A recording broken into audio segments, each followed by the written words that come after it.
completions, 369 yards, 4 passing touchdowns, and a rushing touchdown, a quarterback sneak. Now, what differentiates Brady and why he's a point or so under Herbert and Murray? Herbert had 66 yards rushing. Murray had 67 yards rushing. Brady doesn't run the ball, so he misses out on those points.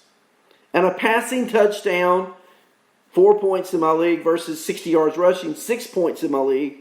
There's a differentiator. But Brady, Herbert, and Murray all over 40 points at the quarterback position. Wide receiver. Wow. My opponent had Davante Adams, second highest scoring wide receiver yesterday. So who was number one? Tyler Lockett for Seattle, 15 receptions, 200 receiving yards, 3 receiving touchdowns, and in my league he scored 45.5 points. Davante Adams was second with 38, 13 receptions, 196 yards, and 2 receiving touchdowns. Notable, Deontay Johnson could be probably on a waiver wire. Pittsburgh wide receiver. And remember their rookie who was ablaze a few weeks ago? He only scored 0.3, a third of a point yesterday. But Deontay Johnson, 25.5, 9 receptions, 80 yards, 2 receiving touchdowns.